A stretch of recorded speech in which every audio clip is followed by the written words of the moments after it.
ತಮ್ಮೆಲ್ಲರಿಗೂ ಪ್ರಭು ಯೇಸು ಕ್ರಿಸ್ತನ ನಾಮದಲ್ಲಿ ಎಲ್ಲರಿಗೂ ಮುಂಜಾನೆ ವಂದನೆಗಳು, ಮತ್ತೆ ಸಭಾಪಾಲಕರಿಗೂ ನಮ್ಮ ವಂದನೆ ಸಲ್ಲಿಸ್ತೇನೆ.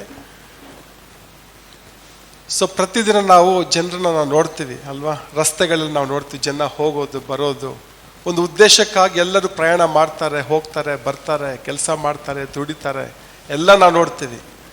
ಆದರೆ ಒಂದು ವಿಷಯ ತಿಳ್ಕೊಳ್ಬೇಕು, ಕರ್ತನ ಒಂದು ಸುವಾರ್ತೆ ಪ್ರತಿದಿನ ಸುವಾರ್ತೆ ಸಾರಲ್ಪಡ್ತಾ ಇದೆ. ಹಲ್ಲೆಲೂಯ. ಈ ಸುವಾರ್ತೆ ಬಂದು ಹಲವಾರು ವಿಧಾನಗಳಲ್ಲಿ ಎಲ್ಲ ಜಾತಿ ಕುಲ ಭಾಷೆ ಜನರಿಗೆ ಸಾರಲ್ಪಡ್ತಾ ಇದೆ.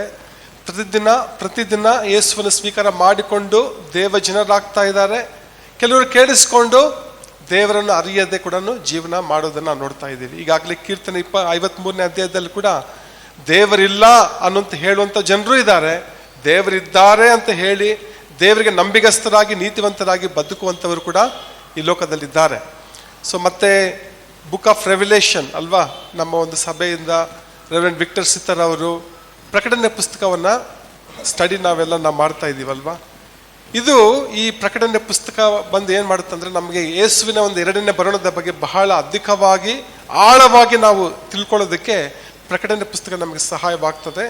ಆಗ ಯೇಸು ಕ್ರಿಸ್ತನಿಗೆ ಒಂದು ಲೋಕದಲ್ಲಿ ಇರಬೇಕಾದ್ರೂ ಕೂಡ ತನ್ನ ಒಂದು ಎರಡನೇ ಬರೋಣದ ಕುರಿತಾಗಿ ಯೇಸು ಸ್ವಾಮಿ ಇಲ್ಲಿ ಪ್ರಸ್ತಾಪ ಮಾಡಿರೋದನ್ನು ನಾವು ನೋಡುವಂಥವರಾಗಿದ್ದೇವೆ. ಓದಿದಂಥ ಒಂದು ವೇದ ಭಾಗದಲ್ಲಿ ಯೇಸು ಸ್ವಾಮಿ ಆತನ ಒಂದು ಬರೋಣದ ವಿಷಯದಲ್ಲಿ ಯಾವ ಒಂದು ವಿಷಯಕ್ಕೆ ಹೋಲಿಕೆ ಮಾಡಿದನಂತ ಹೇಳಿದ್ರೆ, ನೋಹನ ಕಾಲದಲ್ಲಿದ್ದಂಥ ಒಂದು ಜಲಪ್ರಳಯದ ಒಂದು ಸನ್ನಿವೇಶವನ್ನು ಯೇಸು ಸ್ವಾಮಿ ತಿಳಿಸೋದನ್ನು ನಾವು 24ನೇ ಅಧ್ಯಾಯ ಮತ್ತ 24:37 ನೋಡ್ತೀವಿ. ನೋಹನ ದಿವಸಗಳು ಹೇಗಿದ್ದವೋ ಹಾಗೆ ಮನುಷ್ಯ ಕುಮಾರನ ಪ್ರತ್ಯಕ್ಷತೆಯು ಇರುವುದು. ಇವತ್ತು ದಿನಗಳು ಹೇಗಿದೆ ಅಂತ ನೋಡ್ಬೇಕಾದ್ರೆ ಒಂದು ಮಾಡರ್ನ್ ಟೆಕ್ನಾಲಜಿ, ಆಧುನಿಕ ತಂತ್ರಜ್ಞಾನ ಅಧಿಕವಾಗ್ತಾ ಇದೆ, ಮನುಷ್ಯನ ಒಂದು ಬುದ್ಧಿ ಜ್ಞಾನ ಅಧಿಕವಾಗ್ತಾ ಇದೆ. ಹಾಗೇನೆ ದೇವರನ್ನು ಜನರು ಅರಿತಾ ಇದ್ದಾರೆ, ಕೆಲವರು ದೇವರೇ ಇಲ್ಲ ಎಂಬುದಾಗಿ ಹೇಳುವಂತವರಿದ್ದಾರೆ. ಹಾಗಾದ್ರೆ ರಕ್ಷಿಸಲ್ಪಟ್ಟಂತ ಜನರು ಇದ್ದಾರೆ, ರಕ್ಷಣೆ ಹೊಂದದೇ ಇರುವಂತ ಜನರು ಕೂಡ ಇರೋದನ್ನ ನಾವು ನೋಡ್ತಾ ಇದ್ದೇವೆ. ಈ ಒಂದು ಓದಿದಂತ ಒಂದು ವೇದ ಭಾಗದಲ್ಲಿ ಇಲ್ಲಿ ಎತ್ತಲ್ಪಟ್ಟಂತವನು ಮತ್ತು ಕೈ ಬಿಡಲ್ಪಟ್ಟಂತವನ ವಿಷಯದಲ್ಲಿ ನಾವು ನೋಡ್ತೀವಿ. ಇಬ್ಬರು ವ್ಯಕ್ತಿಗಳಿರ್ತಾರೆ, ಒಬ್ಬನು ಎತ್ತಲ್ಪಡ್ತಾನೆ, ಒಬ್ಬನು ಕೈ ಬಿಡಲ್ಪಡ್ತಾನೆ.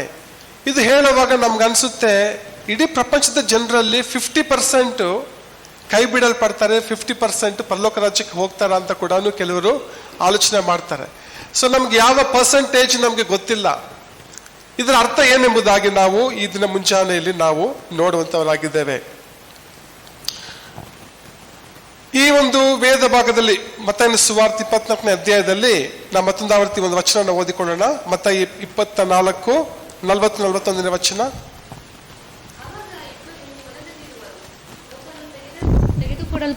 ತೆಗೆದುಕೊಳ್ಳಲ್ಪಡುವನು, ಒಬ್ಬನು ಬಿಡಲ್ಪಡುವನು. ಇಬ್ಬರು ಹೆಂಗಸರು ಬೀಸುವ ಕಲ್ಲಿನ ಮುಂದೆ ಕೂತು ಬೀಸುತ್ತಿರುವರು, ಒಬ್ಬಳು ತೆಗೆದುಕೊಳ್ಳಲ್ಪಡುವಳು, ಒಬ್ಬಳು ಬಿಡಲ್ಪಡುವಳು. ಸಾಕು.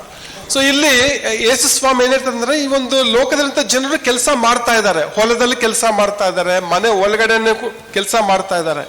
ಕೆಲಸ ಮಾಡುವಂತ ಸಮಯದಲ್ಲಿ ಯೇಸುವಿನ ಒಂದು ಬರೋಣ ಹೇಗ್ ಬರ್ತದಂತ ಹೇಳಿದ್ರೆ ಅದು ಕ್ಷಣ ಮಾತ್ರದಲ್ಲಿ ಬರ್ತದಂತೆ, ಇನ್ ಸೆಕೆಂಡ್ಸ್. ನಾವು ಯಾರು ಹೇಳಕ್ಕಾಗೋದಿಲ್ಲ, ನಾಳೆ ಬರ್ಬೋದು, ಕ್ರಿಸ್ತನ ಬರೋಣ ನಾಳೆ, ಬರುವ ವಾರ, ಬರುವ ತಿಂಗಳು, ಇದಕ್ಕೆ ಯಾವುದೇ ಒಂದು ಸೂಚನೆ ಇಲ್ಲ, ಯಾವುದೊಂದು ಸಿಗ್ನಲ್ ಇಲ್ಲ. ಕೆಲ್ಸಕ್ಕಂತೇಳಿ ಹೋಗ್ತಾರೆ, ಅವ್ರಿಗೆ ಗೊತ್ತಿಲ್ಲ ಅವ್ರು ವಾಪಸ್ ಮನೆಗೆ ಬರೋದಿಲ್ಲ ಅಂತ ಹೇಳ್ಬಿಟ್ಟು ಬೀಸ್ತಾ ಇರ್ತಾರೆ, ಅವ್ರಿಗೆ ಗೊತ್ತಿಲ್ಲ ಬೀಸೋ ಟೈಮಲ್ಲಿನೇ ರಕ್ಷಿಸಲ್ಪಟ್ಟಂತ ವ್ಯಕ್ತಿ ಕಣ್ಣಿಗೆ ಕಾಣೋದಿಲ್ಲ, ಅವ್ರು ಮಾಯವಾಗಿ ಹೋಗ್ಬಿಡ್ತಾರೆ ಅಂತೇಳಿ ಯಾರು ಕೂಡ ಗೊತ್ತಾಗೋದಿಲ್ಲ. ಎಲ್ಲರೂ ಅವರವರ ಕೆಲಸದಲ್ಲಿ ಅವರು ನಿರತರಾಗಿರ್ತಾರೆ. ಮಕ್ಕಳು ಓದೋದ್ರಲ್ಲಿ ಅವರು ಬ್ಯುಸಿ ಇರ್ತಾರೆ. ಕೆಲಸ ನಾವು ಮಕ್ಕಳ ಸೇವೆಯಲ್ಲಿ, ಮಕ್ಕಳೇ ಪರಲೋಕ ರಾಜ್ಯ ಅಂತ ಒಂದು ಜಾಗ ಇದೆ, ಅಲ್ಲಿ ಸ್ಕೂಲ್ ಇಲ್ಲ, ಟ್ಯೂಷನ್ ಇಲ್ಲ ಅಂದ್ರೆ ಅವ್ರಿಗೆ ತುಂಬಾ ಬೇಜಾರು. ಅವ್ರಿಗೆ ಪರಲೋಕದಲ್ಲಿ ಸ್ಕೂಲ್ ಇಲ್ಲ ಅಂತೆ, ನಮ್ಗೆ ಈ ಲೋಕನೇ ಚೆನ್ನಾಗಿದೆ, ಯಾಕಂದ್ರೆ ನಮ್ಗೆ ಸ್ಕೂಲ್ ಬೇಕು, ನಾವು ಓದ್ಬೇಕು, ನಮ್ಗೆ ಹೋಮ್ವರ್ಕ್ ಇರಬೇಕು. ಹೋಮ್ವರ್ಕ್ ಇಲ್ದಿರೋಂಥ ಒಂದು ಸ್ಥಳಕ್ಕೆ ನಾವು ಯಾಕೆ ಹೋಗ್ಬೇಕು, ಏನ್ ಮಾಡ್ಬೇಕಲ್ಲಿ? ದೊಡ್ಡವರೆಲ್ಲ ಕೆಲಸ ಮಾಡ್ತಾರೆ, ನಾವು ಓದ್ಬೇಕು, ಹೋಮ್ವರ್ಕ್ ಮಾಡ್ಬೇಕು. ಅವಾಗ ನಾವು ಸ್ವಲ್ಪ ಹೇಳೋದು ನಿಲ್ಲಿಸ್ಬಿಟ್ವಿ. ಪರಲೋಕದಲ್ಲಿ ಸ್ಕೂಲ್ ಇಲ್ಲ, ಹೋಮ್ವರ್ಕ್ ಇಲ್ಲ, ಟ್ಯೂಷನ್ ಇಲ್ಲ ಅಂತ ಹೇಳಿದ್ರೆ ಮಕ್ಳಿಗೆ ಕೆಲವರಿಗೆ ಬೇಜಾರು. ಅವ್ರಿಗೆ ಒಂಥರ ಹ್ಯಾಬಿಟ್ ಆಗ್ಬಿಟ್ಟಿದೆ, ದಿನಾಲೂ ಸ್ಕೂಲ್ಗೆ ಹೋಗ್ಬೇಕು. ಯಾವುದೇ ಮಗುನ ಕೇಳ್ರಿ, ನಿಮ್ಗೆ ಏನು ಆಗ್ಬೇಕಂತ, ಚೆನ್ನಾಗಿ ಓದ್ಬೇಕು ಅಂಕಲ್, ಪ್ರೇಯರ್ ಮಾಡಿ ಅಂಕಲ್, ಎಕ್ಸಾಮ್ಗಾಗಿ ಪ್ರೇಯರ್ ಮಾಡಿ ಅಂಕಲ್. ಅವ್ರ ಜೀವನದಲ್ಲಿ ಸಣ್ಣ ವಯಸ್ಸಲ್ಲಿ ಮಕ್ಕಳಿಗೆ ಬೇರೆ ಆಸೆ ಏನು ಇಲ್ಲ. ಅವ್ರಿಗೇನಂದ್ರೆ ನಾನು ಓದಬೇಕು, ನಾನು ಹೋಮ್ವರ್ಕ್ ಮಾಡಬೇಕು, ನಾನು ವೆರಿ ಗುಡ್ ಆಗಿ ನಾನು ಸ್ಕೂಲ್ ಕ್ಯಾಪ್ಟನ್ ಆಗಬೇಕು, ಕ್ಲಾಸ್ ಲೀಡರ್ ಆಗಬೇಕು. ಅದೇ ಕನಸಿನಲ್ಲಿ ಇರುವಂಥ ಮಕ್ಕಳಿಗೆ ನಾವು ಪರಲೋಕದ ಬಗ್ಗೆ ಹೇಳಿದ್ರೆ ಆ ಪರಲೋಕ ಬೇಡ, ಏನು ಯಾವಾಗಲೂ ದೇವರಿಗೆ ಸ್ತೋತ್ರನೇ ಹೇಳ್ತಾ ಇರ್ಬೇಕಾ ಅಂಕಲ್ ಅಂತೇಳಿ ಬೇಜಾರಾಗ್ತಾರೆ. ಆದರೆ ಇದು ನಿಜವಾದಂಥ ಒಂದು ಸಂಗತಿ ಏನಂತ ಹೇಳಿದ್ರೆ, ರಕ್ಷಣೆ ಹೊಂದಿರುವಂಥ ಒಬ್ಬ ವ್ಯಕ್ತಿ ಯಾವಾಗ ಎತ್ತಲ್ಪಡ್ತಾನೋ ಯಾರು ಕೂಡ ತಿಳಿಯೋದಿಲ್ಲ. ರಕ್ಷಣೆ ಹೊಂದದೇ ಇರುವಂಥವ್ರು ಅನ್ಕೊಂತಾರೆ ನಮ್ಗಿನ್ನೂ ಸಮಯ ಇದೆ. ಕೆಲವರು ನೀವು ದೀಕ್ಷಾಸ್ಥಾನ ತಗೊಳ್ಬೇಕು, ದೇವ್ರನ್ನ ಕಂಡ್ಕೊಳ್ಬೇಕಂದ್ರೆ ಇನ್ನೂ ಟೈಮ್ ಇದೆ, ಇರಿ ಬ್ರದರ್, ಫಸ್ಟ್ ನನ್ನ ಮಗಳಿಗೆ ಮದ್ವೆ ಆಗ್ಬೇಕು. ನೋಡಿ, ನಾನು ಯೇಸು ಸ್ವಾಮಿ ನಂಬಿಟ್ರೆ ನಮ್ಮ ಮಗನ ಯಾರು ಮದ್ವೆ ಆಗಲ್ಲ, ನಮ್ಮ ಮಗಳಿಗೆ ಯಾರು ಹುಡುಗ ಕೊಡಲ್ಲ, ಹುಡುಗಿ ಕೊಡೋದಿಲ್ಲ. ಅದಕ್ಕೆ ಆ ಎಲ್ಲ ಆದ್ಮೇಲೆ ನಾನು ಏನ್ ಮಾಡ್ತೀನಿ, ನಾನು ಚರ್ಚ್ಗೆ ಫುಲ್ ನಾನು ಬಂದ್ಬಿಡ್ತೀನಿ. ಸೊ ಜನರ ಒಂದು ಕ್ಯಾಲ್ಕುಲೇಷನ್ಸು ಬಹಳ ವಿಚಿತ್ರವಾಗಿ ಅನಿಸುತ್ತೆ ನಮಗೆ. ನಮ್ಮ ಲೆಕ್ಕಾಚಾರಗಳು ಬಂದ್ಬಿಟ್ಟು ದೇವರ ರಾಜ್ಯದಲ್ಲಿ ಅದು ನಡೆಯೋದಿಲ್ಲ. ನೋಡಿ, ಹೊಲಕ್ಕೆ ಹೋದಂಥವ್ರು ಅನ್ಕೊಂಡ್ರು ನಾವು ಹೊಲದಲ್ಲಿ ಕೆಲಸ ಮಾಡಿ ಏನೋ ದುಡಿಮೆ ಮಾಡಿ ಅಲ್ಲಿಂದ ನಾವು ತರಕಾರಿ ಏನೋ ತಗೊಂಡ್ಬರ್ತೀವಿ ಅಂತ ಅವ್ರು ಹೋದ್ರು. ಆದ್ರೆ ಹೋದವರು ವಾಪಸ್ಸು ಅದರಲ್ಲಿ ಇಬ್ರು ಹೋದ್ರು. ಒಬ್ರು ಏನ್ ಮಾಡಿದ್ರು, ಅವರು ಎತ್ತಲ್ಪಟ್ರು. ಇನ್ನೊಬ್ಬನಿಗೆ ಶಾಕ್ ಎಲ್ಲಪ್ಪ, ಜೊತೆಲಿ ಇನ್ನೊಬ್ಬ ಇದ್ನಲ್ಲ ಅವನೆಲ್ಲೋದ. ಇಂಥ ಒಂದು ಸರ್ಪ್ರೈಸಸ್ ಏನಾಗುತ್ತಂದ್ರೆ ಕ್ರಿಸ್ತನ ಒಂದು ಬರೋಣದಲ್ಲಿ ಆಗುತ್ತೆ ಅಂತೇಳಿ ನಾವು ನೋಡ್ತೀವಿ. So it will interrupt every day human labour. ಕರ್ತನ ಒಂದು ಬರೋಣ ಏನ್ ಮಾಡುತ್ತೆ ಅಂತ ಹೇಳಿದ್ರೆ ನಮ್ಮ ಒಂದು ದಿನನಿತ್ಯದ ಒಂದು ಕಾರ್ಯಗಳನ್ನದ ಅಡಚಣೆ ಮಾಡ್ತದೆ, ಒಂದು ಇಂಟರಪ್ಷನ್ ಆಗ್ತದೆ. ಸಡನ್ ಆಗಿ ಕೆಲವರು ಇಲ್ಲದ ಹಾಗೆ ಹೋಗ್ತಾರೆ. ಅವ್ರು ಬಸ್ಸಲ್ಲಿ ಪ್ರಯಾಣ ಮಾಡ್ತಾ ಇರ್ಬೋದು, ಅಥವಾ ಅವರು ಒಂದು ಸ್ಕೂಲಲ್ಲಿ ಇರ್ಬೋದು, ಒಂದು ಕಾಲೇಜಲ್ಲಿ ಇರ್ಬೋದು, ಎಲ್ಲೆಲ್ಲಿ ಇರ್ತಾರೋ ಗೊತ್ತಿಲ್ಲ. ಆದ್ರೆ ದೇವರನ್ನು ನಂಬಿದಂಥವರು ಅವ್ರೇನಾಗ್ತಾರಂತೆ ಈ ಲೋಕದ ಜನರಿಂದ ಪ್ರತ್ಯೇಕವಾಗ್ತಾರಂತ ನಾವು ನೋಡ್ತೀವಿ. ಹಾಗಾದ್ರೆ ನಾವು ಕರ್ತನ ಬರೋಣಕ್ಕಾಗಿ ಸಿದ್ಧರಾಗ್ತಾ ಇದ್ದೇವಾ? ನಮ್ಮೆಲ್ಲರಿಗೂ 1 year ಪ್ಲಾನ್ ಇದೆ, 5 years ಪ್ಲಾನ್ ಇದೆ, 10 years ಪ್ಲಾನ್ ಇದೆ. 10 ವರ್ಷದಲ್ಲಿ ನಾನು ಇದನ್ನು ನಾನು ಮಾಡಬೇಕು, 5 ವರ್ಷದಲ್ಲಿ ಮಾಡಬೇಕು, 1 ವರ್ಷದಲ್ಲಿ ನಾನು ಮಾಡಬೇಕು, ಎಲ್ಲ ಯೋಜನೆ ನಾವು ಮಾಡ್ತೀವಿ. ಆದ್ರೆ ಎಲ್ಲ ಯೋಜನೆಗಳ ಮಧ್ಯದಲ್ಲಿ ನಾನು ಕರ್ತನ ಬರೋಣಕ್ಕಾಗಿ ನಾನು ಹೇಗೆ ಸಿದ್ಧವಾಗ್ತಾ ಇದ್ದೇನೆ? How are we preparing for the second coming of Jesus? ಇದು ತುಂಬಾ ಇಂಪಾರ್ಟೆಂಟು. ಸಭೆಗಳಲ್ಲಿ ಇವತ್ತು ಪ್ರಾಸ್ಪರಿಟಿ ಥಿಯಾಲಜಿ ಜಾಸ್ತಿ. ದೇವರು ನಿಮ್ಮನ್ನ ಸಮೃದ್ಧಿ ಮಾಡ್ತಾರೆ, ಆಶೀರ್ವಾದ ಮಾಡ್ತಾರೆ, ನೀವು ಫ್ಲೈಟ್ ಅಲ್ಲಿ ಹೋಗ್ತೀರಾ, ಅದು ಹೇಳಿದ್ರೆ ಇದು ನಿಜವಾಗ್ಲೂ ದೇವರ ವಾಕ್ಯ, ಇದು ಪ್ರವಾದನೆ ಅಂತೇಳಿ ಜನರು ಅನ್ಕೊಂತಾರೆ. ಅಪ್ಪ ನಮ್ಮ ಹೆಸರು ಹೇಳ್ಬೇಕು, ಇವರು ನನ್ನ ಫ್ಲೈಟ್ ಅಲ್ಲಿ ಹೋಗ್ತೀನಿ ಅಂತೇಳಿ, ನನ್ಗೆ ಸಮೃದ್ಧಿ ಆಗುತ್ತಂತ ನನ್ನ ಹೆಸರು ಹೇಳ್ಬೇಕು ಪ್ರವಾದಿ ಅಂತೇಳಿ ಹೇಳ್ತಾರೆ. ಆದ್ರೆ ಬಹಳ ಮುಖ್ಯವಾಗಿ ಏನಂದ್ರೆ ನಾವು ಕರ್ತನ ಬರೋಣಕ್ಕಾಗಿ ನಾವು ಸಿದ್ಧರಾಗಬೇಕು. ಹಲ್ಲೆಲೂಯಾ. ನಾವೊಂದು ಫ್ಯಾಮಿಲಿಯಾಗಿ, ಒಂದೊಂದು ಕುಟುಂಬವಾಗಿ, ನಮ್ಮ ಮಕ್ಕಳು, ಯೌವನಸ್ಥರು, ನಾವು ಕರ್ತನ ಬರೋಣಕ್ಕಾಗಿ ಸಿದ್ಧರಾಗಬೇಕು. ಕರ್ತನ ಒಂದು ಬರೋಣ ಯಾವ ದಿನದಲ್ಲಿ ಬರ್ತದಂತೇಳಿ ಯಾರು ಕೂಡ ಹೇಳೋದಕ್ಕೆ ಆಗೋದಿಲ್ಲ. ನೋಡಿ, ನೋಹನ ಕಾಲದಲ್ಲಿ ಕೂಡ ನೋಹ ಕೂಡ ಹೇಳಿದ ಜಲಪ್ರಳಯ ಬರ್ತದೆ, ನಾಶ ಆಗುತ್ತೆ ಅಂತ ಹೇಳಿದ್ರೆ ಅವ್ರು ಯಾರು ಕೂಡ ನಂಬಲಿಲ್ಲ. ಇಲ್ಲಿ ಮಳೆ ಎಲ್ಲಿ ಬರುತ್ತೆ, ಮಳೆ ಬರ್ಲಿಕ್ಕೆ ಚಾನ್ಸಸ್ಸೇ ಇಲ್ಲ. ಇಲ್ಲಿ ಈ 40 ದಿನ ಅನ್ನುವಂಥದ್ದು ಬಂದ್ರೆ ಒಂದಿನ ಬರ್ಬೋದು, ಬಟ್ 40 ದಿವಸ ಇದು ಬರ್ಲಿಕ್ಕೆ ಸಾಧ್ಯ ಇಲ್ಲ. ಯಾವಾಗ ನಾವೇನು ಕಟ್ಟಿ ದೇವರು ನೋಹನನ್ನು ದೇವರು ಅವರ ಫ್ಯಾಮಿಲಿ 8 ಜನರನ್ನ ಒಳಗೆ ಕಳಿಸಿ ದೇವ್ರ ಬಾಗಿಲು ಹಾಕಿದ್ರು, ಆವಾಗ ಮಳೆ ಬಂತು. ಹೋಗಿ ಬಾಗಿಲು ತಟ್ಟದಾಗ ಏನಾಗಿಲ್ಲ ಅಂದ್ರೆ ಅವ್ರ ಬಾಗಿಲು ತೆಗಿಲಿಕ್ಕೆ ನೋಹನ್ ಕೈಲಿ ಆಗಿಲ್ಲ, ಯಾಕಂದ್ರೆ ದೇವರ ಬಾಗಿಲನ್ನು ಮುಚ್ಚಿದ್ರಂತ ನಾವು ನೋಡ್ತೀವಿ. ಇವತ್ತು ಸುವಾರ್ತೆಯ ಬಾಗಿಲು ತೆರೆಯಲ್ಪಟ್ಟಿದೆ. ಸುವಾರ್ತೆ ಕೇಳಿ ಒಳಗೆ ಬರುವಂತವರಿಗೆ ರಕ್ಷಣೆ. ಸುವಾರ್ತೆ ಕೇಳುವಂತ ಒಂದು ಸಮಯದಲ್ಲಿ ಮನಸ್ಸನ್ನು ಕಠಿಣ ಮಾಡಿಕೊಂಡು ದೇವರೇ ಇಲ್ಲ ಅಂತೇಳಿ ಬುದ್ಧಿ ಇಲ್ಲದವರು ಅಲ್ವಾ, ಬುದ್ಧಿಯುಳ್ಳವರು, ಬುದ್ಧಿ ಇಲ್ಲದವರು. ಬುದ್ಧಿಯುಳ್ಳವರು ಯಾರು? ಕರ್ತನು ಬರುತ್ತಾನೆ, ನಾನು ಎತ್ತಲ್ಪಡ್ತೇನೆ, ಅವರೇ ಬುದ್ಧಿವಂತರು.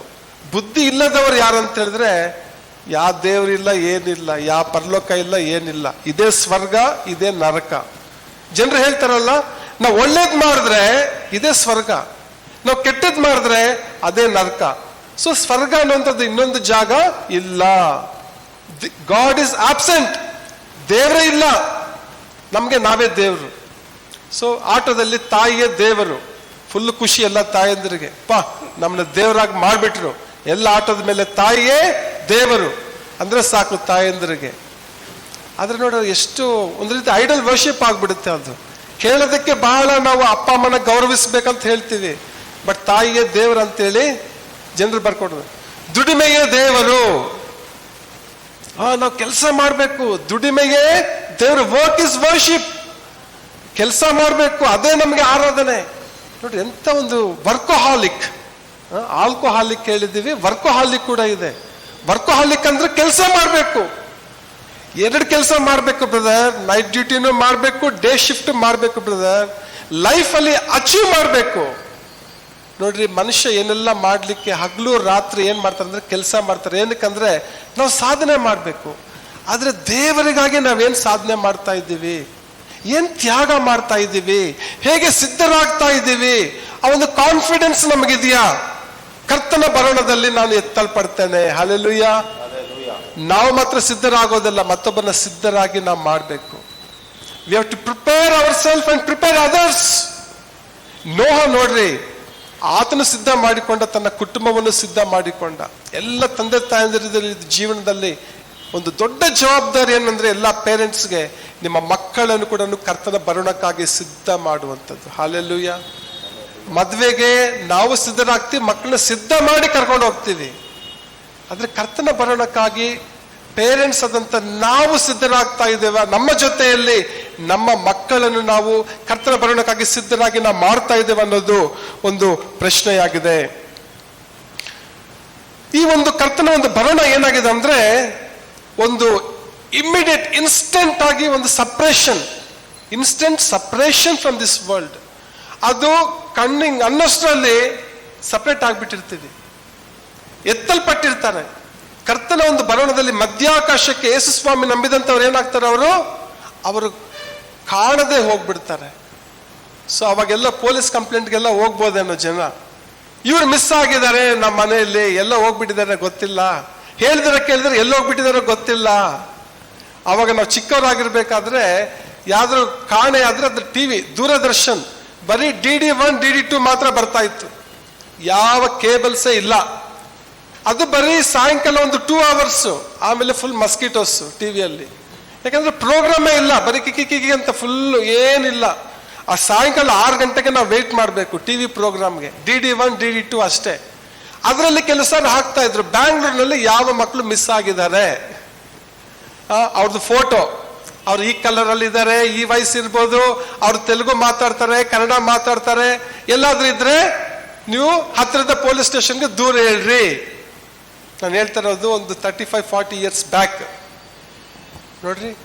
ಆದ್ರೆ ಇವಾಗ ಎಷ್ಟೋ 100 ಜನರ ಕಾಣೆ ಆಗ್ತಾರೆ. ಯಾವ ಟಿವಿಯಲ್ಲಿ ಯಾವುದು ಹೇಳೋದಿಲ್ಲ ಅಲ್ವಾ, ಹೇಳಕ್ಕೆ ಟೈಮ್ ಇಲ್ಲ. ಯಾರು ಹೋಗಿದ್ದಾರೆ ಯಾರು ಬಂದಿದ್ದಾರೆ ಅಂತ ಯಾವ್ದು ಕ್ಯಾಲ್ಕುಲೇಷನ್ಸ್ ಮಾಡಕ್ಕೆ ಆಗೋದಿಲ್ಲ, ಎಲ್ಲ ನಾವೇ ನೋಡ್ಕೊಳ್ಬೇಕಷ್ಟೇ. ಸೊ ಇಲ್ಲಿ ಈ ಒಂದು ಕರ್ತನ ಒಂದು ಬರೋಣದಲ್ಲಿ ಏನಾಗುತ್ತೆ ಅಂತ ಹೇಳಿದ್ರೆ ತಕ್ಷಣವೇ ಏನಾಗುತ್ತೆ ಅಂದ್ರೆ ಒಂದು ಮಾರ್ಪಾಟು, ಒಂದು ಬದಲಾವಣೆಯನ್ನು ನಾವು ಈ ಲೋಕದಲ್ಲಿ ನಾವು ನೋಡ್ತೀವಿ. ಮತ್ತೆ ಯಾರು ಕೂಡ ಸಿದ್ಧತೆ ಮಾಡ್ಕೊಳ್ಳೋದಕ್ಕೆ ಸಮಯ ಇಲ್ಲ. There is no time for preparation. ದೇವ್ರು ನಮ್ಗೆ ಹೇಳೋದಿಲ್ಲ, ನಾನು ಇವಾಗ ಓಕೆ 10 o'clock ಆಗ್ತದೆ, 11 o'clock ನಾನು ಬರ್ತೀನಿ ಅಂತ ಹೇಳೋದಕ್ಕೆ ಟೈಮೇ ಇಲ್ಲಂತೆ. ಸಿದ್ಧತೆ ಮಾಡ್ಕೊಳ್ಳೋದಕ್ಕೆ ಯಾರಿಗೂ ಏನಿಲ್ಲಂತೆ, ಸಮಯವಿಲ್ಲ. ಸಿದ್ಧತೆ ಮಾಡ್ಕೊಳ್ಳೋದಂದ್ರೆ ಏನು? What is the meaning of preparation? ನಮಗೆ ಕಾನ್ಫಿಡೆನ್ಸ್ ಇದೆಯಾ, ನಾನು ಯೇಸುವಿನ ಮಗುವಾಗಿದ್ದೇನೆ, ಯೇಸು ನನ್ನ ಹೃದಯದಲ್ಲಿದ್ದಾರೆ, ನನಗಾಗಿ ಪರಲೋಕದಲ್ಲಿ ಸ್ಥಳವನ್ನು ಸಿದ್ಧ ಮಾಡಿದ್ದಾರೆ, ನಾನು ಹೋಗೋದಕ್ಕೆ ಏನಾಗಿದ್ದೀನಿ, ತಯಾರಾಗಿದ್ದೀನಿ. ಸೊ ರೂಪ ಅವ್ರ ತಂದೆ ಕೂಡ 2.5 months ಬ್ಯಾಕ್ ಅವರು ಪ್ರಾಣ ಹೋಗ್ಬೇಕಾದ್ರೆ 76 years ಅವ್ರ ಮನೇಲಿರುವಾಗಲೇ ಹೇಳಿದ್ರು, ನನ್ನ ಆಸ್ಪತ್ರೆಗೆ ಅಡ್ಮಿಟ್ ಮಾಡಬೇಡ್ರಿ, ಅವರು ತಗೊಂಡೋಗಿ ICU ಅಲ್ಲಿ ಹಾಕ್ಬಿಡ್ತಾರೆ, ಐಸೋಲೇಟ್ ಮಾಡಿಬಿಡ್ತಾರೆ ನನ್ನನ್ನು, ನಾನು ಮನೆಯಲ್ಲೇ ಪ್ರಾಣ ಹೋಗ್ಬೇಕು.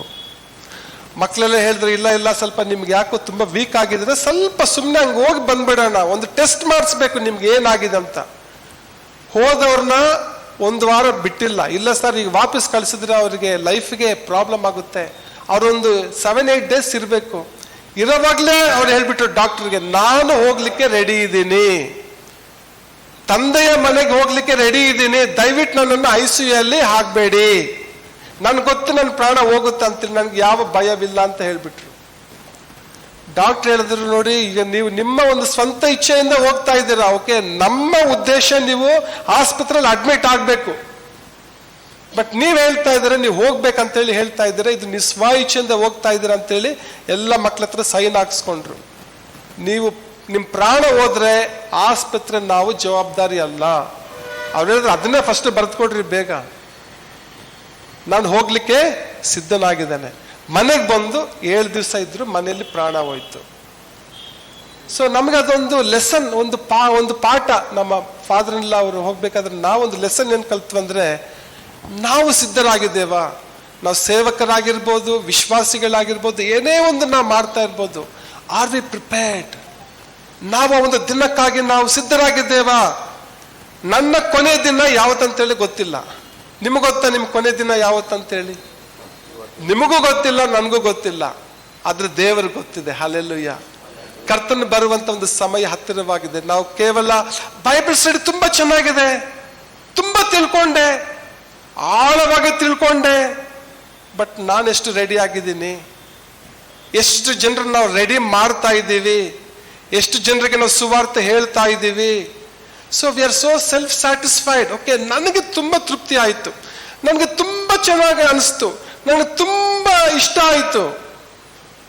ಆಯಿತು ಅಷ್ಟೇ. ಬಟ್ ಅದು ಎಷ್ಟು ನಾವು ಚೇಂಜಸ್ ಮಾಡ್ಕೊಂಡಿದ್ದೀವಿ, ಆ ವಾಕ್ಯಕ್ಕೆ ಎಷ್ಟು ನಾವು ವಿಧೇಯರಾಗಿದ್ದೀವಿ, ಆ ದೇವರ ಭಯ ನಮ್ಮನ್ನು ಆವರಿಸ್ಕೊಳ್ತಾ ಇದೆಯಾ? ಯೇಸು ಕ್ರಿಸ್ತನ ಬಂದ್ರೆ ನಾವು ಕುಟುಂಬವಾಗಿ ಎತ್ತಲ್ಪಡ್ತೇವಾ? ನೋಹನ ಕುಟುಂಬವಾಗಿ ಎತ್ತಲ್ಪಟ್ರು, as a family.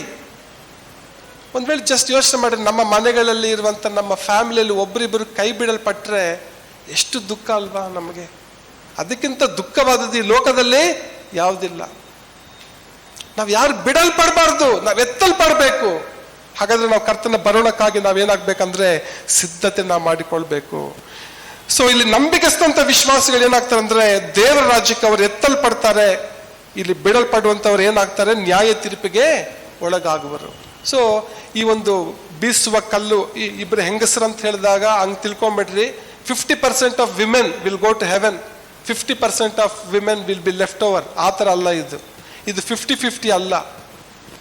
In a minute ಅಲ್ಲಿರುವಂತ ಇಬ್ಬರಲ್ಲಿ ಅಂದ್ರೆ ಯಾರು ಪ್ರಿಪೇರ್ ಆಗಿದಾರೋ ಅವ್ರು ಎತ್ತಲ್ಪಡ್ತಾರೆ, ಯಾರು ಪ್ರಿಪೇರ್ ಆಗಿಲ್ವೋ ಅವರು ಕೈ ಬಿಡಲ್ಪಡ್ತಾರೆ ಅನ್ನೋದಕ್ಕೆ ಅಲ್ಲೊಂದು ಉಪಮಾನವಾಗಿದೆ. ಇನ್ನು 3 ವಿಚಾರ ನಾನು ಬೈಬಲ್ ಅಲ್ಲಿ ಆದಿಕಾಂಡ 4ನೇ ಅಧ್ಯಾಯ 5ನೇ ವಚನ ನಾವು ಓದಿಕೊಳ್ಳೋಣ. ಯೆಹೋವನು ಹೇಬೆಲನನ್ನು ಅವನ ಕಾಣಿಕೆಯನ್ನು ಮೆಚ್ಚಿ ಕಾಯಿನನನ್ನು ಅವನ ಕಾಣಿಕೆಯನ್ನು ಮೆಚ್ಚಲಿಲ್ಲ. ಓಕೆ, ಕರ್ತನಾಮಕ್ಕೆ ಸ್ತೋತ್ರ. ಇಲ್ಲಿ ಇಬ್ಬರು ವ್ಯಕ್ತಿಗಳನ್ನು ನಾವು ನೋಡ್ತೀವಿ, 2 people. ಅವರಿಬ್ಬರು ಯಾರು ಅಂತ ಹೇಳಿದ್ರೆ ಅಣ್ಣ ತಮ್ಮಂದರು, 2 brothers, ಕಾಯಿನ್ ಮತ್ತು ಏಬೆಲನ್. ಒಂದು ವಚನ, ದಟ್ ಇಸ್ ದಿ ದೇವರ ಒಂದು ತೀರ್ಮಾನ. Okay, that is the decision of god. ಏನಂದ್ರೆ ಏಬೆಲನನ್ನು ಮತ್ತು ಅವನ ಕಾಣಿಕೆಯನ್ನು ಮೆಚ್ಚಿದನು ಅಂತ ಇದೆ. ನಾನು ಅವಾಗ ಸ್ಟಾರ್ಟಿಂಗ್ ಅಲ್ಲಿ ಏನ್ ತಿಳ್ಕೊಂಡಿದ್ದು, ದೇವರು ಏಬೆಲನ ಕಾಣಿಕೆಯನ್ನು ಇಷ್ಟಪಟ್ಟನು. ನಾವು ಕರೆಕ್ಟ್ ಆಗಿ ಬೈಬಲ್ ಸ್ಟಡಿ ಮಾಡುವಾಗ ಅಲ್ಲಿ ಫಸ್ಟ್ ಏನಿದೆ ಅಂದ್ರೆ ದೇವರು ಫಸ್ಟ್ ಏನ್ ಮಾಡಿದ್ರು?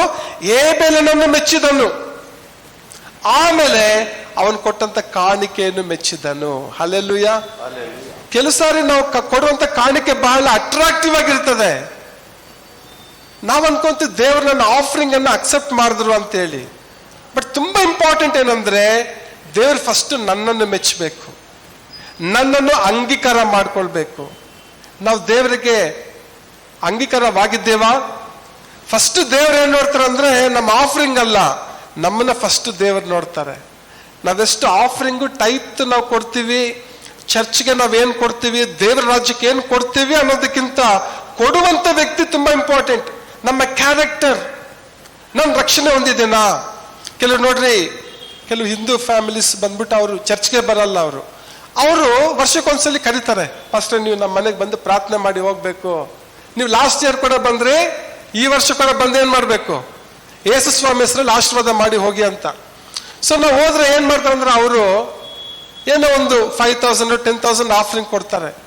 ಅವ್ರಿಗೇನು ಅನ್ಸುತ್ತಂದ್ರೆ, ಓಕೆ ನಾವಂತೂ ಯೇಸು ಸ್ವಾಮಿ ನಾವು ನಂಬಿಲ್ಲ, ನಾವು ನಮ್ಮ ಒಂದು ಲೈಫ್ ಸ್ಟೈಲ್ ನಾವು ಜೀವನ ಮಾಡ್ತಾ ಇದ್ವಿ, ಬಟ್ ದೇವ್ರಿಗಾಗಿ ಏನ್ ಮಾಡಿದೆ? ನಾನು 10,000 ಕೊಟ್ಟೆ, ಚರ್ಚ್ಗೆ ಒಂದು 10 ಚೇರು ಈಸ್ಕೊಟ್ಟೆ, ಚರ್ಚ್ಗೆ ಒಂದು ಸೈಟೇ ಕೊಟ್ಟಿದ್ದೀನಿ, ಬಟ್ ನಾನು ಚರ್ಚ್ಗೆ ಬರೋಕ್ಕಾಗಲ್ಲ. ಸೊ ಜನರು ಹೆಂಗೆ ಲೆಕ್ಕಾಚಾರ ಮಾಡ್ತಾರಂದ್ರೆ, ಹೆಂಗೆ ನಾವು ದೇವ್ರನ್ನ ಮೆಚ್ಚಿಸೋದು ಅಂತ ಹೇಳಿದ್ರೆ, ನಾನು ದೇವ್ರಿಗೆ ಸೈಟ್ ಕೊಟ್ರೆ ದೇವ್ರು ಮೆಚ್ತಾರೆ, 10 ಚೇರ್ ಇಸ್ಕೊಟ್ರೆ ದೇವ್ರು ಮೆಚ್ಚುತ್ತಾರೆ. ಫಸ್ಟ್ ದೇವ್ರು ಯಾರು ನೋಡ್ತಾರೆ? ಕೊಡುವಂತ ವ್ಯಕ್ತಿ ನೋಡ್ತಾರೆ. ಹಲ್ಲೆಲೂಯ. ಇಲ್ಲಿ ದೇವರು ಏಬೆಲನನ್ನು ಫಸ್ಟ್ ನೋಡಿದ್ರು. ದೇವರು ಏಬೆಲನನ್ನು ಫಸ್ಟ್ ಮೆಚ್ಚಿಕೊಂಡ್ರಂತೆ, ಆಮೇಲೆ ಅವ್ರು ಕೊಟ್ಟಂತ ಕಾಣಿಕೆಯನ್ನು ಮೆಚ್ಚಿದನು. ಅದಕ್ಕಾಗಿ ಇವತ್ತು ನಾವು ದೇವರ ಮೆಚ್ಚುಗೆಗೆ ನಾವು ಪಾತ್ರರಾಗಬೇಕು. ಹಲ್ಲೆಲೂಯ. ನಮ್ಮ ನೋಡಿ ದೇವರು ಮೆಚ್ಚಬೇಕು, ಆಮೇಲೆ ನಾವು ಕೊಡೋದನ್ನ ದೇವ್ರು ಏನ್ ಮಾಡ್ತಾರೆ? ಅದನ್ನ ಸ್ವೀಕಾರ ಮಾಡ್ತಾರೆ. ಸೊ ಮತ್ತೆ ಕಾಯಿನನ್ನು ಮೆಚ್ಚಲಿಲ್ಲ, ಅವನ ಕಾಣಿಕೆಯನ್ನು ಕೂಡ ದೇವರು ಮೆಚ್ಚಲಿಲ್ಲ. ಇಬ್ಬರು ಕೂಡ ಬಲಿ ಕೊಟ್ಟರು. ಅಂದ್ರೆ ಬಲಿ ಅಂತ ಹೇಳಿದ್ರೆ ಅವನು ಎಲ್ಲ ತರಕಾರಿದೆಲ್ಲ ತಗೊಂಬಂದು ಇಡ್ತಾನೆ, ಅಲ್ಲಿ ದೊಡ್ಡ ಗಾಳಿ ಬಂದು ಹೋಗ್ಬಿಡುತ್ತೆ. ಸೊ ಇಬ್ಬರು ವ್ಯಕ್ತಿಗಳು, ದೇವರು ಒಬ್ಬ ವ್ಯಕ್ತಿಯನ್ನು ಆರಿಸ್ಕೊಂಡ್ರು, ಒಬ್ಬ ವ್ಯಕ್ತಿಯನ್ನು ಏನ್ ಮಾಡಿದ್ರು? ದೇವರು ಅಲ್ಲಿ ಕೈ ಬಿಟ್ರು. ಸೊ ದೇವರ ಉದ್ದೇಶ ಬಂದು ಕಾಯಿನ್ ಬಂದು ಹಾಳಾಗ್ಬೇಕು ಅಂತ ಅಲ್ಲ, ಬಟ್ ಕಾಯಿನನ್ನು ಒಂದು ತೀರ್ಮಾನ ಮಾಡಿಕೊಂಡ. ಓಕೆ, ನಾನು ಯಾಕೆ ದೇವ್ರಿಗೆ ಭಯ ಪಡ್ಬೇಕು?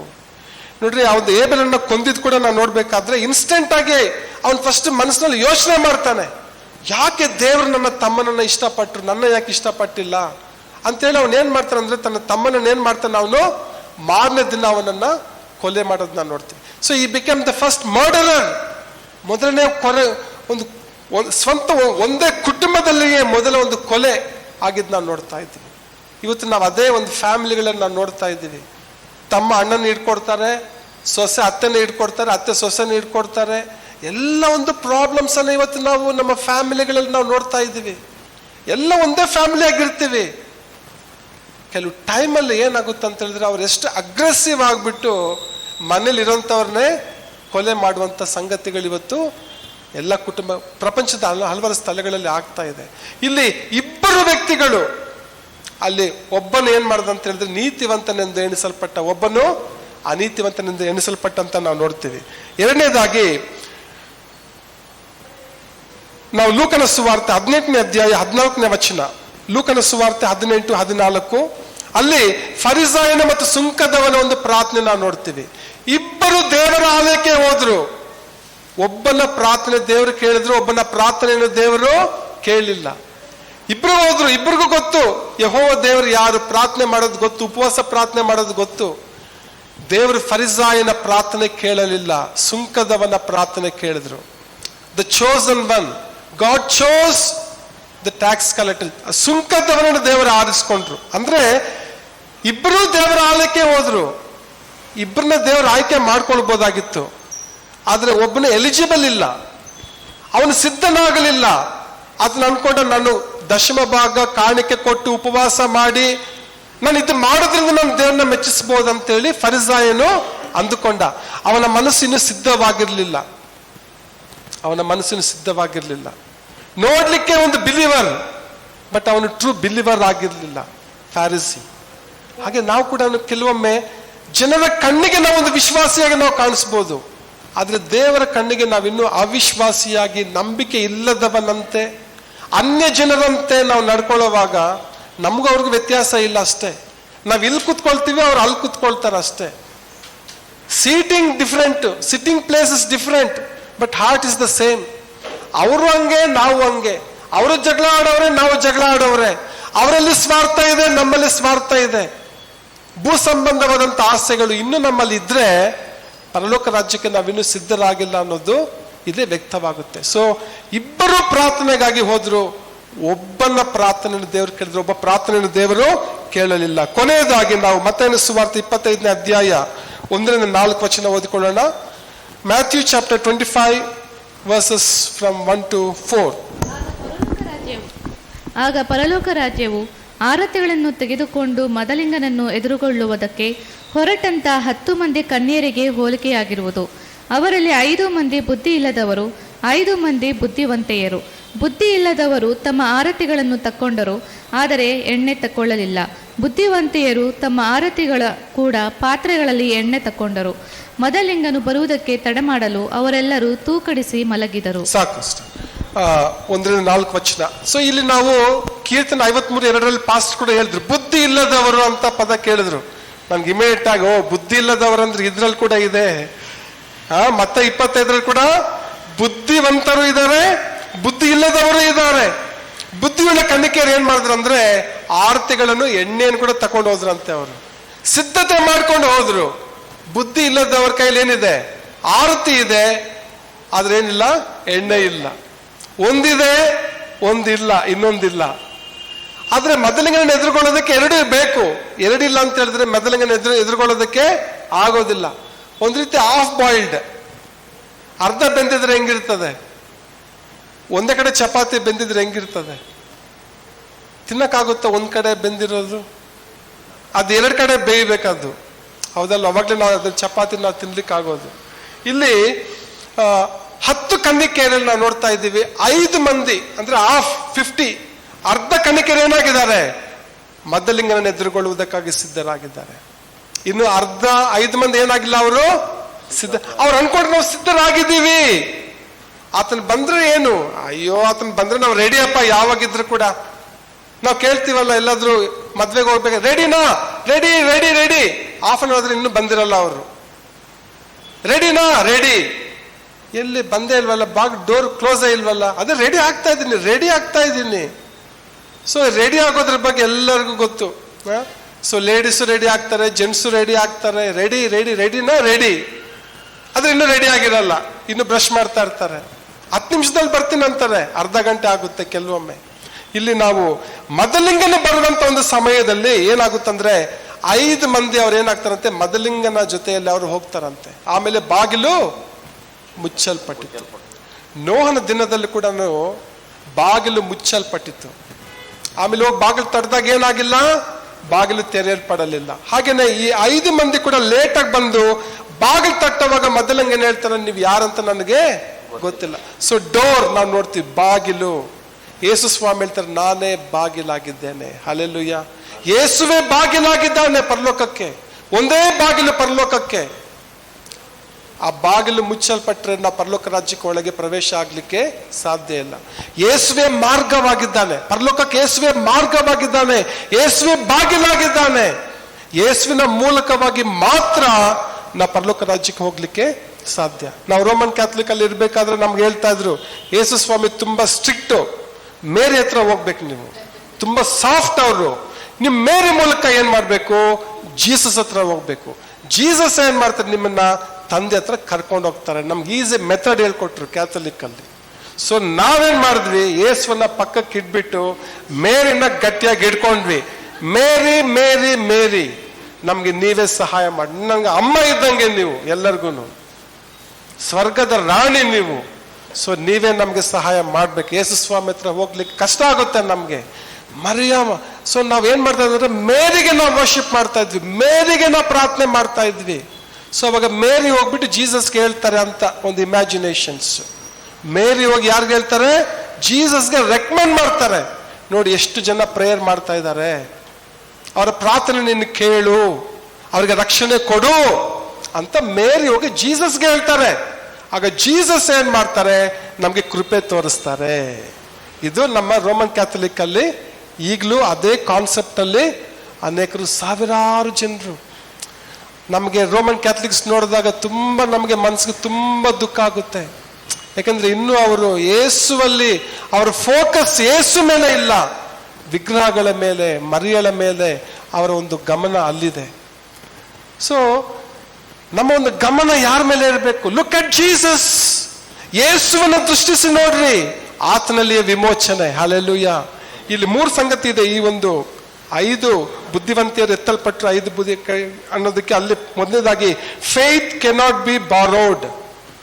ಈ 5 ಬುದ್ಧಿ ಇಲ್ಲದವ್ರು ಏನ್ ಮಾಡಿದ್ರು ಅಂದ್ರೆ, 5 ಹತ್ರ ಬಂದು ಸ್ವಲ್ಪ ಎಣ್ಣೆ ಕೊಡ್ತೀರಾ, ಸ್ವಲ್ಪ ಎಣ್ಣೆ ಕೊಡ್ತೀರಾ ನೀವು? ಹಂಗೆ ಅಲ್ವಾ, ನಮ್ಮ ಮನೆ ಅಕ್ಕಪಕ್ಕದಲ್ಲಿ ಇದ್ರೆ ಖಾರ ಪುಡಿ, ಧನಿಯಾ ಪುಡಿ ಸ್ವಲ್ಪ ಇಲ್ಲಂದ್ರೆ ಪಕ್ಕದ ಮನೆಯಲ್ಲಿ ಸ್ವಲ್ಪ ಖಾರ ಪುಡಿ ಇಸ್ಕೊಂಬಾ, 1-2 ನಿಂಬೆಹಣ್ಣು ಇಸ್ಕೊಂಬಾ, ಎಲ್ಲ ಅನುಭವ ಇದೆಯಾ ಲೇಡೀಸ್?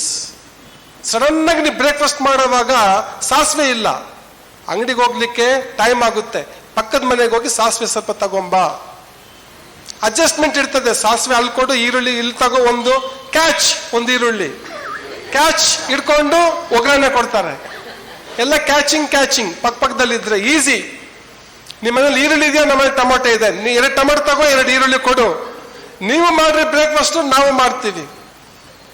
ಎಲ್ಲ ಅಡ್ಜಸ್ಟ್ಮೆಂಟ್ ಇದೆ. ಆದ್ರೆ ರಕ್ಷಣೆ ವಿಷಯದಲ್ಲಿ ಅಡ್ಜಸ್ಟ್ಮೆಂಟೇ ಇಲ್ಲ. ಈ ಫೇತ್ ಕೆನಾಟ್ ಬಿ ಬಾರೋಡ್. ರೂಪಾಗಿರುವಂಥ ನಂಬಿಕೆಯನ್ನು ನನಗೆ ಶೇರ್ ಮಾಡೋಕ್ಕಾಗಲ್ಲ. 50% ಆನಂದ್ ಕೂಡ ಇರಲಿ 50% ಹಸ್ಬೆಂಡ್ಗೆ ಅಂತ ಹೇಳ್ಬಿಟ್ಟು. ನೋಡ್ರಿ, ಕೆಲವು ಮನೆಗಳಲ್ಲಿ ಕೆಲವರು ಫೇತ್ ಅಲ್ಲಿ ಸ್ಟ್ರಾಂಗ್ ಇರ್ತಾರೆ, ಕೆಲವರು ವೀಕ್ ಇರ್ತಾರೆ. ಹಾಗಂದ್ರೆ ಅರ್ಥ ಇಲ್ಲ ನಾವು ಒಂದೇ ಶರೀರ ಬ್ರದರ್, ಇಬ್ಬರೇ ಹೋಗ್ತೀವಿ ಬ್ರದರ್. ಒಂದೇ ಶರೀರ ಆದ್ರೂ ಕೂಡ ಒಬ್ರು ಬಿಡುವಂತ ಚಾನ್ಸಸ್ ಇದೆ. ಎತ್ತಲ್ಪಡಲ್ಲ ಅಂತ ನಾನು ಹೇಳ್ತಾ ಇಲ್ಲ. ಎಲ್ಲ ಹಸ್ಬೆಂಡ್ ವೈಫ್ ಎತ್ತಲ್ಪಡ್ಬೇಕನ್ನೋದೇ ನಮ್ಮ ಪ್ರಾರ್ಥನೆ, ದೇವರ ಚಿತ್ತ. ಬಟ್ ಒಂದೇ ಶರೀರ ಆಗಿರ್ಬೋದು, ಬಟ್ ನಂಬಿಕೆ, ನಿಮ್ಮ ಹಸ್ಬೆಂಡ್ಗಿರುವಂತ ನಂಬಿಕೆ ನಿಮ್ಗಿದೆಯಾ?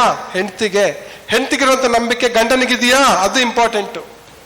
ಇಬ್ಬರಿಗಿದ್ರೆ ಎತ್ತಲ್ಪಡ್ತಾರೆ, ಇಬ್ಬರಿಗಿಲ್ಲ ಅಂದ್ರೆ ಅಲ್ಲಿ ಶೇರಿಂಗ್ ಇಲ್ಲ, ಇಲ್ಲಿ ಶೇರಿಂಗ್ ಇಲ್ಲ. ಸೊ ಫೇತ್ ಕೆನಾಟ್ ಬಿ ಬಾರೋಡ್. ಇದೆಲ್ಲರಿಗೂ ಒಂದು ಎಚ್ಚರಿಕೆ, ಒಂದು ಗಂಟೆ ಆಗಿರ್ಬೇಕು. ನಮ್ಮ ಯಜಮಾನರು ಬರ್ತಾರೆ, ನಾನು ಬರಲ್ಲ ಬ್ರದರ್. ನಮ್ಮ ಹೆಂಡತಿ ಬರ್ತಾರೆ ಬ್ರದರ್, ನಾನು ಬರಲ್ಲ ಬ್ರದರ್. ನಾನು ಅವಾಗ್ಲಿಂದ ಇದೇ ಸ್ಟೈಲ್ ಬ್ರದರ್. ಪಾಸ್ಟ್ ಹೇಳಿದ್ರಲ್ವಾ, ನಾನು ಚಿಕ್ಕವನಿಂದ ಇದೇ ರೀತಿ ನಾನು, ಮತ್ತೆ ಚೇಂಜ್ ಇವಾಗೆಲ್ಲ ಆಗಲ್ಲ. ನಮ್ಮ ಮಿಸ್ಸಸ್ಗೆ ಹೇಳ್ತೀನಿ, ಅವ್ರನ್ನ ಕರ್ಕೊಂಡು ಹೋಗ್ರಿ ಚರ್ಚ್ಗೆ, ನಾನು ಬರಲ್ಲ.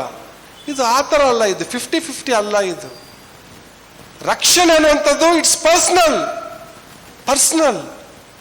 ನಾನು ಕ್ರಿಸ್ತನ ರಕ್ತದಿಂದ ತೊಳೆಯಲ್ಪಟ್ಟಿದ್ದೇನಾ, ನಾನು ಸಿದ್ಧನಾಗಿದ್ದೇನಾ ಅನ್ನೋದನ್ನ ಏನ್ ಮಾಡ್ಬೇಕಂದ್ರೆ, every husband and wife and children we have to evaluate our self. ಎರಡನೇದಾಗಿ, ಸಾಲ್ವೇಷನ್ ಕೆನಾಟ್ ಬಿ ಟ್ರಾನ್ಸ್ಫರ್ ಮಾಡೋಕ್ಕಾಗಲ್ಲ. ಕಿಡ್ನಿ ಟ್ರಾನ್ಸ್ಪ್ಲಾಂಟ್ ಮಾಡ್ದಂಗೆ ಸಾಲ್ವೇಷನ್ ಟ್ರಾನ್ಸ್ಪ್ಲಾಂಟ್ ಮಾಡೋಕ್ಕಾಗಲ್ಲ. ಯಾವ ಸರ್ಜರಿ ಮಾಡೋಕ್ಕಾಗಲ್ಲ. Salvation is personal. ರಕ್ಷಣೆ ಅನ್ನುವಂಥದ್ದು ಏನಾಗಿದೆ, ಅದು ವೈಯಕ್ತಿಕವಾದದ್ದು. ಹಾಗಾದ್ರೆ ನಾವು ಈ ರಕ್ಷಣೆಯ ಅನುಭವ ನಮಗಾಗಿದೆಯಾ? ಆ ನಿರೀಕ್ಷೆ ನಮಗಿದೆಯಾ? ಕರ್ತನ ಬರಣದಲ್ಲಿ ನಾವು ಎತ್ತಲ್ಪಡ್ತೀವಿ ಅಂತ ಒಂದು ನಂಬಿಕೆ ನಮಗಿದೆಯಾ ಅಂತ. ಮೂರನೇದಾಗಿ, ನೋ ಲಾಸ್ಟ್ ಮಿನಿಟ್ ರೆಡಿನೆಸ್. ಸ್ವಾಮಿ 5 ನಿಮಿಷ ಕೊಡಪ್ಪ, 5 ನಿಮಿಷ ರೆಡಿ ಆಗ್ಬಿಡ್ತೀನಿ, ಬೇಗ ನಿನ್ನ ಬರೋಣಕ್ಕಾಗಿ 5 ನಿಮಿಷ ಕೊಡು, ನನಗೆ ಸಾಕು. ಓಕೆ, ನಿನ್ನೆ ನಾವು ಉಜ್ಜೀವನ ಕೇಂದ್ರದಲ್ಲಿ ಇದ್ವಿ. ನಿನ್ನೆ ಕೊಳ್ಳೇಗಾಲದಲ್ಲಿ ಒಬ್ಬರು ಪಾಸ್ಟರ್ ಬಂದಿದ್ರು ನಮ್ಮ ಜೊತೆಲಿ. ನಾವೆಲ್ದು 7 o'clock prayer, Don prayer 7 o'clock ಅಲ್ಲಿ ಉಜ್ಜೀವನ ಕೇಂದ್ರ, ಅಲ್ಲೆಲ್ಲ ಮ್ಯಾಪ್ ಹಾಕಿದ್ದಾರೆ, ಪ್ರೇಯರ್ ಮಾಡಬೇಕು. ಆಗ ಸಿಸ್ಟರ್ ಹೇಳಿದ್ರು, 10 ನಿಮಿಷ ಕೊಡಿ ಬ್ರದರ್, 7:10ಗೆ ಬಂದ್ಬಿಡ್ತೀನಿ. ನಾನು ಹೇಳ್ದಷ್ಟು 7 o'clock ಪ್ರೇಯರು, 10 ನಿಮಿಷ ಕೊಟ್ಬಿಡಿ ಬ್ರದರ್, 10 ನಿಮಿಷ. ಇದರಲ್ಲೆಲ್ಲ ಅಡ್ಜಸ್ಟ್ ಆಗ್ಬೋದು. 10 ನಿಮಿಷ ನೀವು ರೆಡಿ ಆಗ್ರಿ, 15 ನಿಮಿಷ ನೀವು ಅಲ್ಲಿ ನಾಷ್ಟ ಮಾಡ್ರಿ, 7 ಗಂಟೆದು 7:15 ಮಾಡೋಣ, 7:15 ಮಾಡೋದು 7:15 ಮಾಡೋಣ. ಎಲ್ಲ ಅಡ್ಜಸ್ಟ್ಮೆಂಟ್ ಇದೆ ಲೋಕದಲ್ಲಿ. ಆದ್ರೆ ಕರ್ತನ ಬರೋಣದಲ್ಲಿ ಯಾರು ಕೂಡ ಹೇಳಕ್ಕಾಗಲ್ಲ, ದೇವ್ರೆ 5 minutes ವೇಟ್, ನಾನು ಬೇಗ ರೆಡಿ ಆಗ್ಬಿಡ್ತೀನಿ, ಆಮೇಲೆ ನೀನ್ ಬಾ, ನಾನು ಅವಾಗ ಎತ್ತಲ್ಪಡ್ತೀನಿ ಅಂತ. ನಿಮ್ಮ ಎಲ್ಲ ಸ್ಮಾರ್ಟ್ ಕ್ವಶನ್ಸು, ಇವ್ಯಾಲ್ಯೂಯೇಷನ್ಸ್ ಎಲ್ಲ ಯಾವುದು ವರ್ಕ್ ಆಗೋದಿಲ್ಲ ದೇವರ ರಾಜ್ಯದಲ್ಲಿ.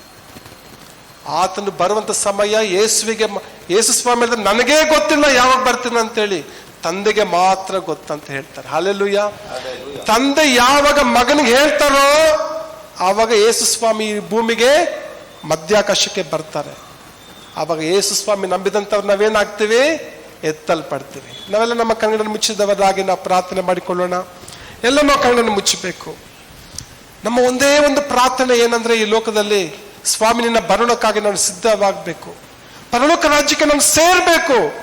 ನಾನು ಮಾತ್ರ ಅಲ್ಲ ಸ್ವಾಮಿ, ನನ್ನ ಕುಟುಂಬ ನಿನ್ನ ರಾಜ್ಯಕ್ಕೆ ಸೇರ್ಬೇಕು. ಹೌದು, ಕ್ರಿಸ್ತನಲ್ಲಿ ಪ್ರೀತಿಯ ದೇವ ಜನರೇ, ಮತ್ತಾಯನ ಸುವಾರ್ತೆ, ಲೂಕನ ಸುವಾರ್ತೆಯನ್ನು ನಾವು ಓದಂತ ಒಂದು ವಿಚಾರ ಏನಂದ್ರೆ, ಒಬ್ಬರು ಕೈ ಬಿಡಲ್ಪಟ್ರು, ಒಬ್ಬರು ಎತ್ತಲ್ಪಟ್ರು ಅಂತ ಹೇಳಿದಾಗ, ನಂಬಿದಂಥವನು, ರಕ್ಷಣೆ ಹೊಂದಿದಂಥವನು ಎತ್ತಲ್ಪಡ್ತಾನೆ, ನಂಬದೇ ಇರುವಂಥವನು ಕೈ ಬಿಡಲ್ಪಡ್ತಾನೆ. ಇದಕ್ಕೆ ಸೆಕೆಂಡ್ಸ್ ಕೂಡ ನಮಗೆ ಕೊಡೋದಿಲ್ಲ. We don't have time. Today is the time, today is the day of salvation. ಇಂದೇ ರಕ್ಷಣೆಯ ದಿನ. ದೇವರ ಕಾರ್ಯವನ್ನ ಮುಂದೂಡಬಾರದು. ಲೋಕದ ಕಾರ್ಯಗಳನ್ನ ಪೋಸ್ಟ್ಪೋನ್ ಮಾಡಿ ಪರವಾಗಿಲ್ಲ, ಆದ್ರೆ ದೇವರ ಕಾರ್ಯಗಳೆಂಬುದಾಗಿ ಬರುವಾಗ, ಆತ್ಮಿಕ ವಿಚಾರ ಎಂಬುದಾಗಿ ಬರುವಾಗ, ನಾವು ಆ ಕ್ಷಣದಲ್ಲಿಯೇ ನಾವು ಒಪ್ಪಿಸಿಕೊಡ್ಬೇಕು. ಆ ಕ್ಷಣದಲ್ಲಿಯೇ ಪಾಪದ ಅರಿಕೆ ಮಾಡಬೇಕು.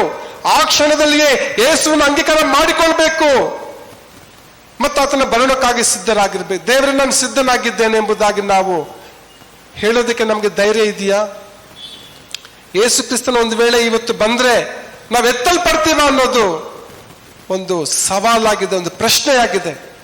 ಪ್ರಾರ್ಥನೆ ಮಾಡಿಕೊಳ್ಳೋಣ. ನಮ್ಮನ್ನು ಬಹಳವಾಗಿ ಪ್ರೀತಿ ಮಾಡುವ ತಂದೆಯಾದ ದೇವರೇ, ಈ ಒಂದು ವೆನೆಜುವೆಲಾದಲ್ಲಿ ಸ್ವಾಮಿ ದೇವರಪ್ಪ ಆದಂಥ ಒಂದು ಭೂಕಂಪ, ಇರಾನ್, ಇಸ್ರಾಯೇಲ್, ಅಮೆರಿಕ ಮಧ್ಯದಲ್ಲಿ ಆಗುತ್ತಿರುವಂಥ ಯುದ್ಧಗಳು ಸ್ವಾಮಿ, ನಮ್ಮ ಕರ್ನಾಟಕ ರಾಜ್ಯದಲ್ಲಿ, ಭಾರತ ದೇಶದಲ್ಲಿ ಸ್ವಾಮಿ ಇನ್ನೂ ಮಳೆ ಬರದೇ ಇರುವಂಥ ಒಂದು ಪರಿಸ್ಥಿತಿ, ಬರಗಾಲದ ಒಂದು ಪರಿಸ್ಥಿತಿ ಕರ್ತನೇ, ಇವೆಲ್ಲವನ್ನು ನಾವು ನೋಡುವಾಗ ನಿನ್ನ ಬರೋಣವು ಸ್ವಾಮಿ ಸಮೀಪವಾಗ್ತಾ ಇದೆ.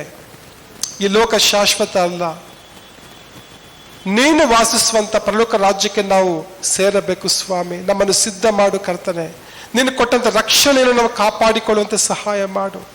ನಾನು ಮಾತ್ರ ಅಲ್ಲ ಸ್ವಾಮಿ, ನಾವು ಕುಟುಂಬವಾಗಿ, ನಾವು ಸಭೆಯಾಗಿ ಕರ್ತನೆ ನಿನ್ನ ರಾಜ್ಯಕ್ಕೆ ನಾವು ಪ್ರವೇಶವಾಗಬೇಕು. ಒಂದು ವೇಳೆ ಸ್ವಾಮಿ ನಾವು ಎಡವಿ ಬಿದ್ದಿದ್ದೇ ಆದರೆ ನಾವು ಎದ್ದು ನಿಲ್ಲುವಂತೆ ಸಹಾಯ ಮಾಡು. ಪ್ರಾರ್ಥನೆ ಕೇಳೋದಕ್ಕಾಗಿ ಸ್ತೋತ್ರ. ಯೇಸು ಕ್ರಿಸ್ತನ ಅಧಿಕಾರವುಳ್ಳ ನಾಮದಲ್ಲಿ ಬೇಡುತ್ತೇವೆ ತಂದೆಯೇ, ಆಮೆನ್.